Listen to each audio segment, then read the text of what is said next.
Hey guys, Brady here with your daily tennis lesson. So we're looking at volleying like the pros this week, and Mark and I have done a ton of videos already. This is cool today because this is a shot we've never discussed with you guys before. It's the Volley Lob. All right, it's a couple scenarios where the Volley Lob is utilized in the pro game, and it just looks absolutely genius. So I want to kind of fill you guys in on how to hit these shots and the scenarios in which to hit these shots.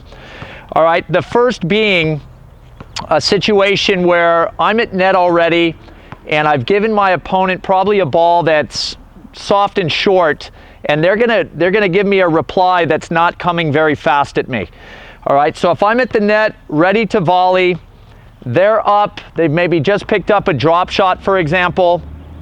This is a scenario where when the ball's not coming very fast at me and I'm going to hit a volley lob, what we need to do is open up the racket angle a little bit more than our standard stick volley. All right, so we're essentially going to be hitting a little more on the bottom side of the tennis ball. So obviously be in continental grip for this shot. And then as you guys get out and set the racket, today we're going to do it off the forehand side, set the racket in a position where it's just a little more open. Therefore, once the ball makes contact with the strings, it's more on an upward path. Now, because the shot did not come in with a ton of pace at us, we've got to do a little more work on our end to produce height and depth. Just opening the strings is not going to produce a great volley lob when the pace of the shot coming at you is slow.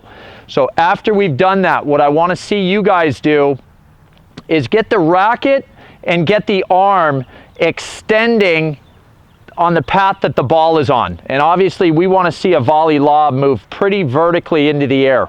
So I want to see the arm and the racket move a little more in an upward path, and this is very rare for a volley. I mean, it's pretty much the only scenario we're ever trying to move the racket upward on a volley. It's almost always downward, if not, you know, once in a while straight through.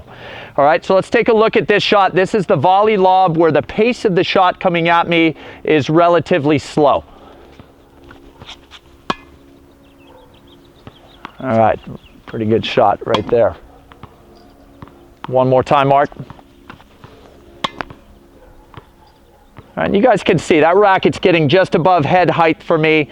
Right as I see the ball kind of getting into my strike zone, you see me laying that racket head a little more open, and then I just follow the racket on the path that the ball is going to be on.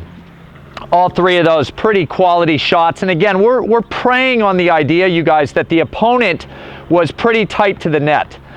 And because of that, simply getting it over their head is going to make this shot effective and successful. So don't feel like these have to land, you know, perfectly on the baseline when you hit them. All right, now the second scenario that you see the pros using the volley lob is more in a fast-paced scenario. A lot of times, you know, maybe a doubles match. Every once in a while in singles, you'll see both players, you know, converge on the net.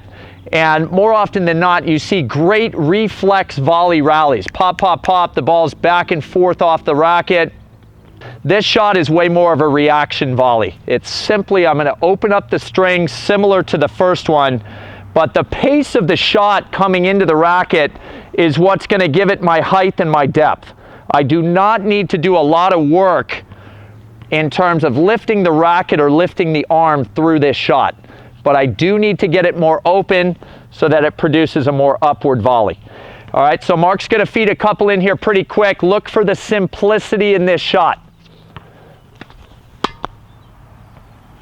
Got pretty good height there. And that's the volley lob. All right, so two particular scenarios, one where no pace was given, the other where probably a ton of pace is given, and we just need to know the difference about how to react with the path of the racket, whether to lift it or to leave it kind of more simple. But a really cool shot, you guys, that I think, again, you see the pros do it, it looks so effortless on their part, but they're very aware of the scenarios to use it in. So start to pay attention to that opponent's position when they're around the net, and the closer they get, start pulling the trigger on that volley lob. All right, so that's all I got for you guys today. Hope that was super helpful. Please click like below this video, and if you guys have not subscribed to our channel yet, please do so. As well as look below me in the description of this video. You guys are going to find the link to 3 courses that Mark and I have put together. I think you guys will find those extremely helpful, really enjoyable to watch as well. All right, so until next time, be well, and we'll see you soon.